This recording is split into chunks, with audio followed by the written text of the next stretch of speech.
Oh, man. Thanks, Nick. Like Nick said, my name is Nate. If you don't know me, it's nice to meet you. I'm 20 years old. I was a part of the Discipleship Program, and man, it's been such an amazing adventure. But the first thing I wanted to do before I got into what I wanted to share was I actually wanted to, do you guys have a picture up on the back? Can you throw the first one up? Yeah, there it is. I actually wanted to honor Nick and just say, I wouldn't be in the spot that I'm able to sit today without, him coming alongside me for the last, 9 months and just being able to speak into my life. And I wanted to honor all the disciples that I got to be a part of. These are all my friends. These are some of my favorite people in my favorite time of year. I love Christmas time, so this is one of my favorite photos. But I just wanted to say I love all you guys, and it was an amazing adventure and journey to be a part of, and I'm so excited to see what God's going to be doing in everyone for the next couple. Already he's done so many things, but just in the next years to come. So a little bit about myself. Like I said, my name's Nate. I'm 20 years old. I was homeschooled until high school, and then I went to Hudsonville High School, and that's where I graduated. So I know some of you from Hudsonville. And then I went to Grand Valley for 2 years, and I'm studying computer science, so computer programming. It's pretty fun. I love it. Some things about me, I really enjoy dad jokes. Those are some of my favorites. And so, yeah, I came up with one that I didn't come up with it. I have an app on my phone. Did you know there's a dad joke app that you can get that gives you a dad joke every day? So it is. You can do a verse of the day and then a dad joke of the day. So the dad joke 2 days ago, which is one of my favorites, was, whiteboards are remarkable.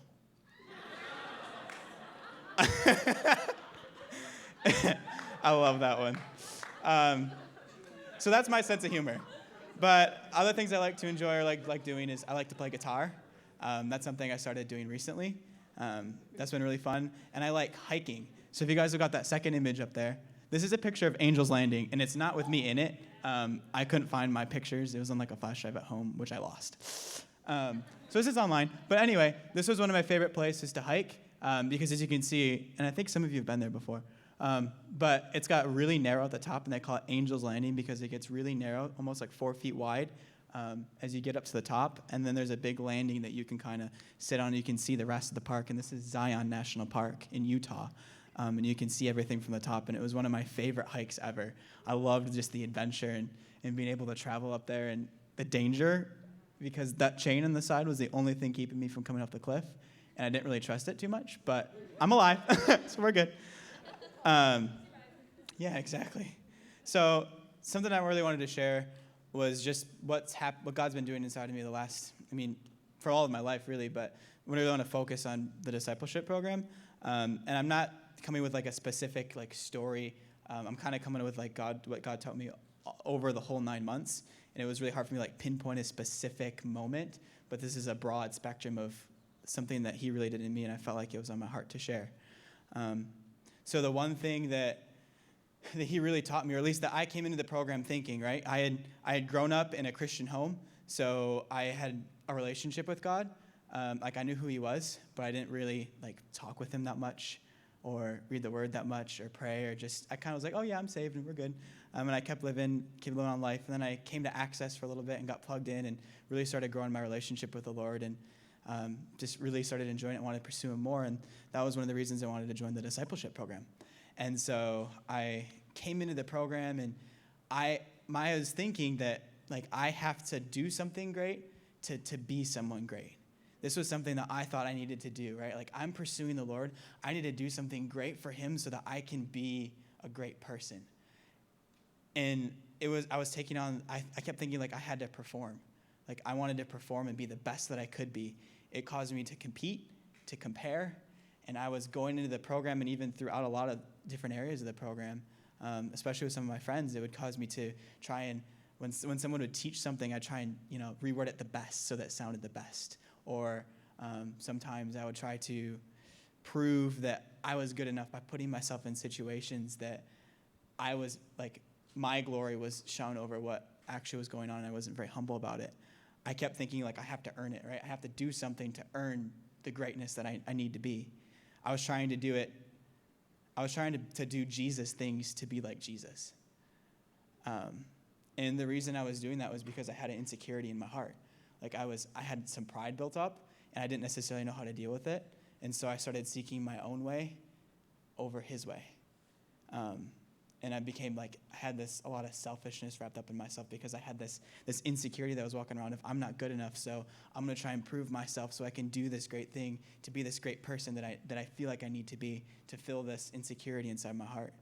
So another way of maybe wording this is I was seeking significance to fill my insecurities. So it didn't really work out that well. I'm here to tell you. So it was kind of like, the way I can describe it the best is, it was almost like I was desperately grasping for something, right? I was trying to prove I'm good enough. I was trying to perform and outperform and trying to desperately grab onto that thing that I felt like I needed, but it was always out of reach. It was like I kept striving and striving, and I couldn't quite grasp it. I was almost there, and then I didn't get it. And I kept going over and over and over again. And something that I realized was I wasn't allowing God to love me. I was not living to be loved. And so I brought this pitcher and glass to kind of add something to what I was trying to say. So I was kind of like this empty cup, right? I was trying to do something amazing to be this great person. I wanted to be full. I saw Jesus is full, right? This is Jesus full of his love. This is me. I want to be like Jesus. So I want to be full, and I want to pour into other people because I see that Jesus pours into people. But I didn't realize that I didn't have the love that I needed to pour into people. So I was actually empty. So every time I tried to go do something great and perform and prove myself to other people and to seek that significance, nothing came out.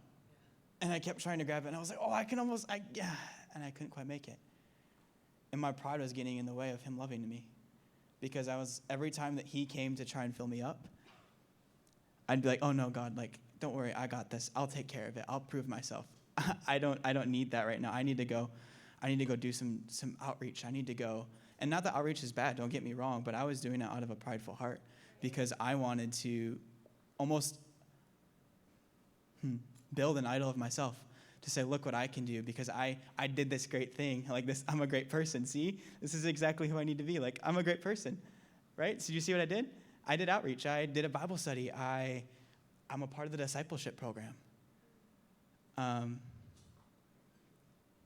that wasn't allowing God to actually love me. So I actually refused to let God fill me because I wanted to be the one to fill myself. But here's what I learned over the course of these 9 months, through a lot of teaching, through some correction, through failing. Failing isn't always bad. It doesn't feel good in the moment, but if you take it as an opportunity to learn something and let God speak to you, it can be an opportunity to grow. And so that took me a while to learn, and I'm still learning that. But God used some of my failures to grow me. And he showed me that for God so loved the world that he gave, and he gave everything for me, and I don't have to earn it. He gave everything so that I can be his son. And for me, there's nothing greater than being his son. There's nothing better I can be. He already gave it so that I can go do everything that he's called me to do and love those people around me. So God did give this great thing for me so that I can be a great person. I can be his son, the best person that I can be, the greatest thing I can ever be, and I can go do his love everywhere that I go. So he took his love and he filled me.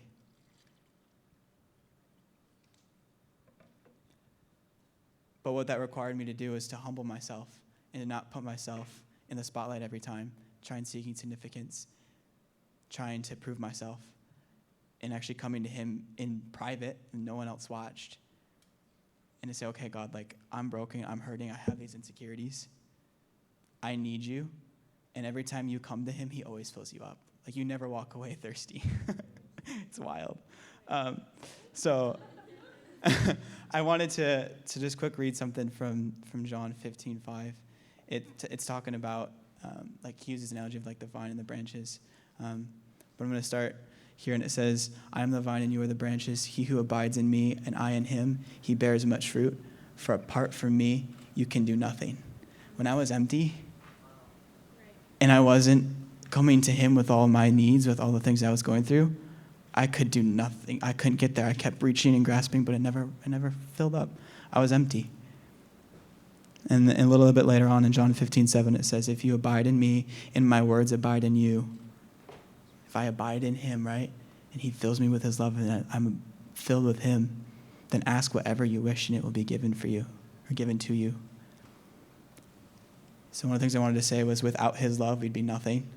But with his love, we have everything. We live to be loved.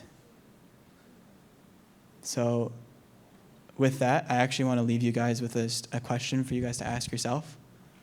But is there any areas in your life where you're not allowing God to love you because you're trying to prove yourself and earn your way into that place or whatever that may be? Yeah, so that's what I have to share. Thanks, guys. Anna, you want to come up?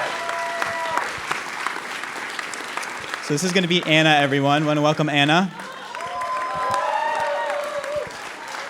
Drink your water, if that's okay, if you want to leave that. All yours. Definitely need that water.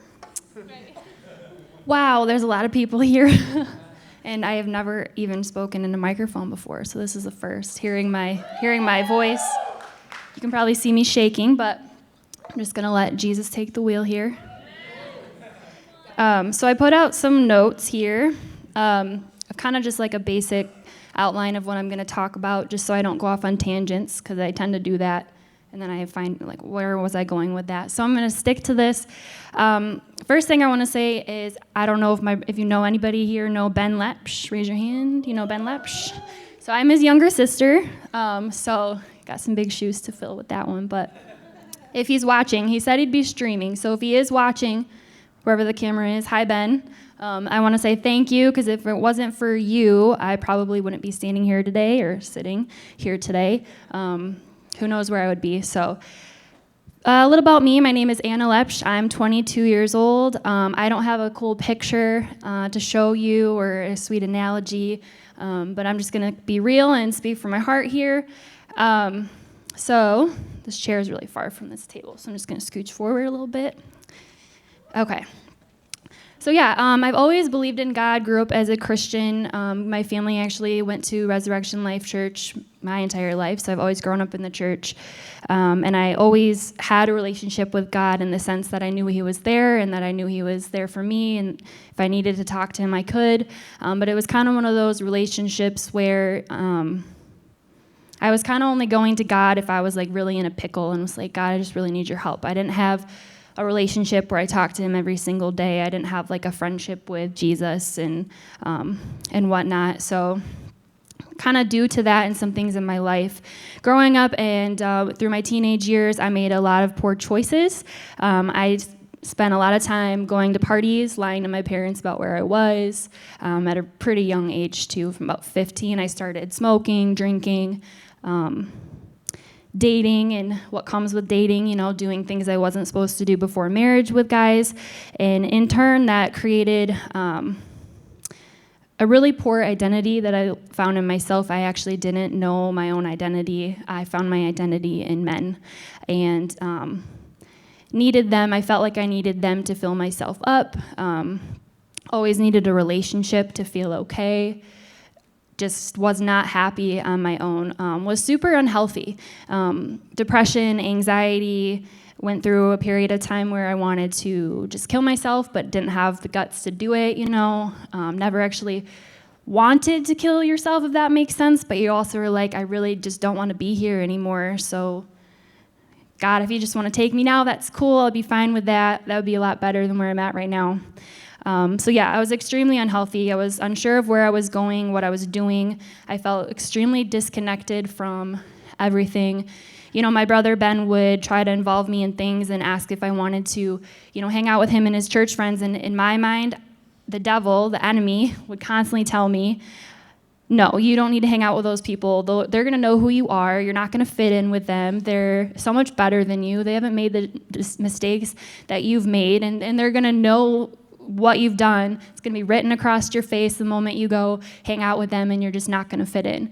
And that's the lie that I believed for so long. So I missed out on opportunities to make friendships with some really good people that would have, breathed life into my life, and definitely would have needed that in that point in my life. And of course, like I said, I went through depression and anxiety where I didn't really want to do anything. Kind of secluded myself and continued hanging out with the crowd where I fit in, the people that wouldn't judge me, even though I know now that the Christian community wouldn't judge me, but in my mind then I felt like they would, and so it was easier to be friends with people who were living the same life as me and making the same decisions as me, because then I didn't feel bad about myself, because everyone else was doing it. But then when you're on your own and you're alone and you're sitting there and thinking, the devil really knows how to get in your brain and beat you down. So at one point in my life, it was actually the beginning of this year, or not this year, sorry, 2018, I knew something needed to change. I had gotten out of a pretty serious relationship that wasn't very good, and that was kind of like the wake-up call, because I was a wreck when we broke up. He broke up with me, and I was like, I'm done, because I had no idea who I was. And so something was like pulling at me, and honestly, I was considering going to YWAM. And then, of course, the devil's like, oh, you have too many bills and too many obligations here and commitments. There's no way you're going to be able to go to YWAM. So then my brother, actually, Ben, introduced me to the idea of this discipleship program. And he and Kendra blessed me with paying for it for me, so I was able to go. And the day I went into the interview with Nick and Jake, I was terrified, almost was not going to go. And I felt like they could read it across my head that I was not good enough to be there. But nope, instead, they looked at me and said, we believe that you are going to be, a great part of this program, and that we need you here, and that, you need to be here. And so that was a relief. And yet, throughout that whole program of 9 months, I continued to face the devil telling me over and over and over that you are not good enough, your past defines you, you shouldn't go to this program, and you shouldn't go to this, you shouldn't go to that, you don't need to be at Access, nobody cares if you're there or if you're not there. And so I really have Jake and Nick to thank for continuously pushing me and speaking life into my life, because if it weren't for this program, I would probably, honestly, be at like Billy's tonight, just drinking and dancing and partying and not being happy with my life. So I'm extremely forever grateful for Nick for having this desire and this passion in your heart to make this program something, because without it, I would not be where I am. So thank you. So I guess to kind of like close with that, even though every day I woke up, Monday mornings I would wake up and I would struggle to get myself to go to discipleship. I actually missed a ton of days of discipleship because the devil lied to me and I believed him. And I've learned that I used to give the devil way too much power. So he has absolutely no power over you, no power over me. And by constantly talking about him, like, oh, the devil did this, he did that, that's giving power to him. So instead, I'm going to say right now that I have God's power, and the power that God gives me is to wake up every day and not feel anxious and not feel poorly about my past and the mistakes that I've made, but to celebrate in the little victories that I get, like waking up and knowing that I have these amazing friends that I have gained through this program, waking up and being thankful and thanking God for my apartment, my cats, my car, my family, the little things like that. And then also looking at the big victories that I've gotten. I know my identity now, and no, that doesn't mean that I don't struggle. Thank you. Doesn't mean that I don't struggle with some days I wake up and sometimes I'm tempted to do certain things, and sometimes I fall into the temptation still. Going through a program like this and being saved doesn't mean that you're going to live every single day perfectly, because that's not possible. So the big victories is that I'm okay being on my own. I don't feel like I need a guy in my life to make me feel better, because the only guy I need is the guy upstairs. And I'm okay with that, and I'm happily trying to pursue after my own heart and the desires that the Lord has put on it.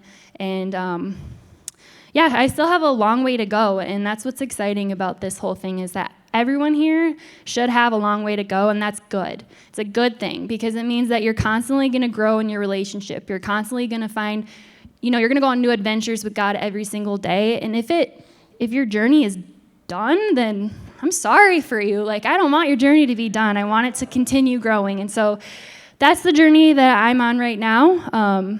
It doesn't matter if I'm not this person or that person, because this is me and this is where I'm at, and I'm happy and I'm thankful, and yeah, that's all I got to say there. So yeah, without further ado, I want to hand over the mic to my buddy Spencer. So give it up for Spencer. It's really sweaty. Can you like leave the so water? much water. Can you leave the water? Can I have a sip first? Sure. That is what 9 months of class together does to you. Okay, we're not drinking that. Okay. How are y'all doing? There we go. We're going to hold the mic like this. And open the laptop. There we go. Cool. So, hi, I'm Spencer Conrad. Hi, I was one of the disciples. I was the Access intern for 9 months. So I got to do a lot of amazing things. Can I just honor all the leaders here? Because I got the privilege to work with some of y'all, and you guys are amazing. Access is the people, but it's also the leaders. So give them a hand. There we go. Cool. So I just wanted to open up with something a little lighthearted. When I first started coming to Access, it was a night of worship, and then the second week was community night, and that's actually when I got to meet Nick. Yeah, you know. So, right, I'm homeschooled. I'm not the cool kid, by far, no. So I want to be cool, right? We're coming to Access and everything, so we're playing cornhole, right? And there was this, rock. And so I got on the rock after I had, made a shot, and then I was like, I'm going to dab, because that's what cool kids do, right? So I jumped, superhero landing, just like that. And Nick, we're playing across the board, he starts laughing. He goes, I'm a real boy. And so I will forever be known as the Pinocchio Dapper. Cool. But yeah, so Jake really got me into this program. He talked me into it. He sat me down. He informed me of what was going on, and I was like, yeah, I'm in. Let's do this. And so I'm expecting a bunch of 18, 19-year-olds, right, fresh out of high school. And then I get into class, and I look around, and there's actually adults. And it freaked me out because, this is supposed to be post-high school. You don't know what you want to do with your life class, not whatever the discipleship program is. It was really good. I don't know what to classify it as. But so I get in there, right, and I feel super disqualified.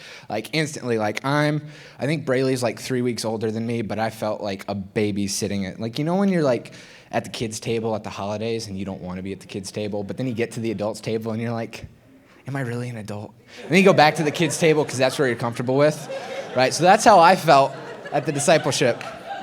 And so right off the bat, I get in there and there's all these adults and they got real jobs and they're living on their own, and Alex on the worship band, so he's instantly that much cooler. And so I start comparing, right? It's on, I gotta earn my seat. And I felt like that. I had to earn it. And so what do you do when you're in a spiritual God-learning class? You say profound things that other wiser pastors say.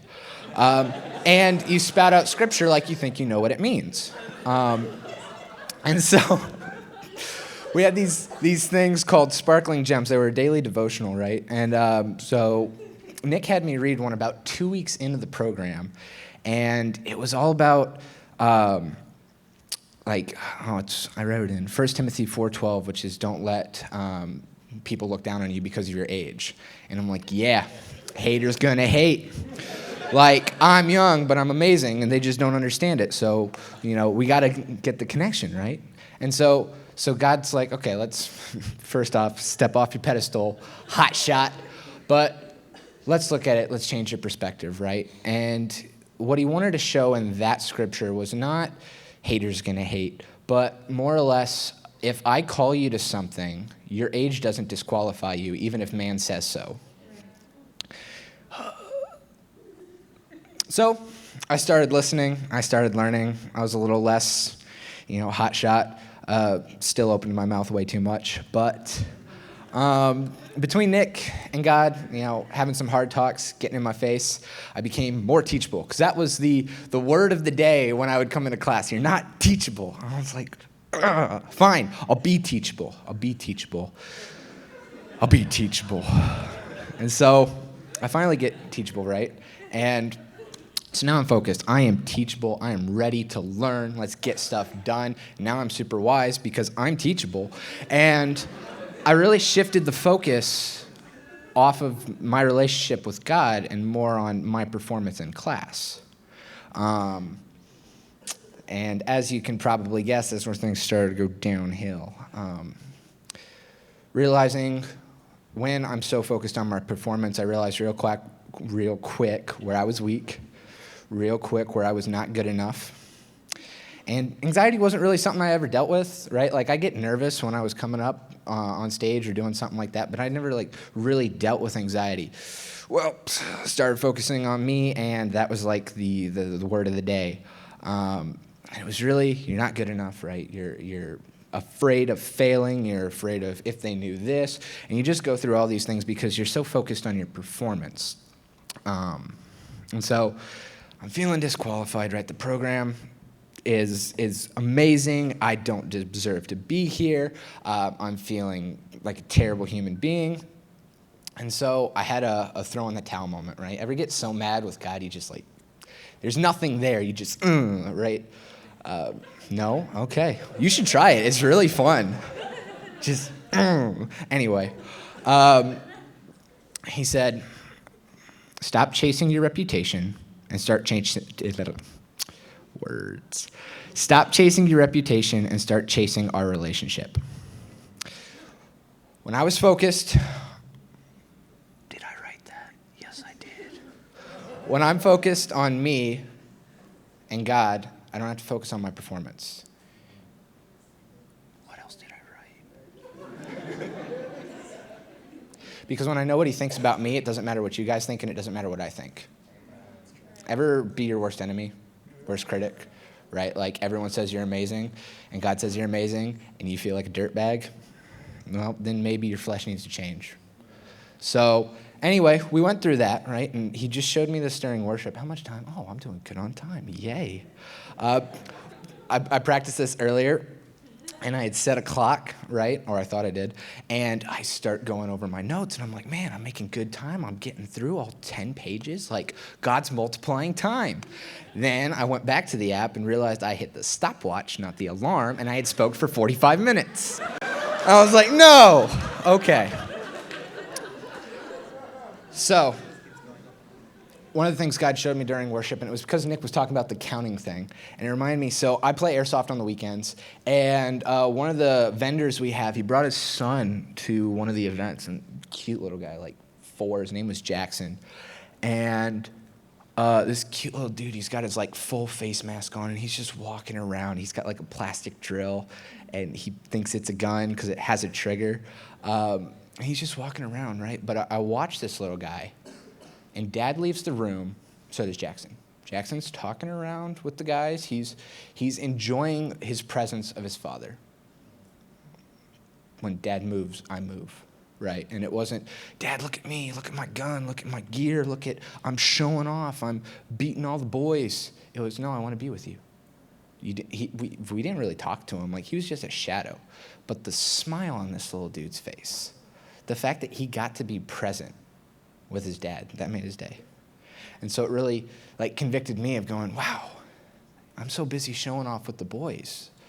God, look at this new gun I got. It shoots so fast. Look at all this new gear I got. But really, it's when the moments we take a second, we stop and think, go, hey, you just left the room and I'm still here playing with my gear. Drop it, go to the other room. And so, as I'm just dealing with all this stuff, he brought me back to Matthew 6:33. And it said, but seek first the kingdom of God and his righteousness, and all these things will be added to you. And I'm like, okay, cool. What does this mean? He goes, I want you to read it like this. Seek first our relationship and my righteousness, not mine, his, and your reputation will follow. That's all I got.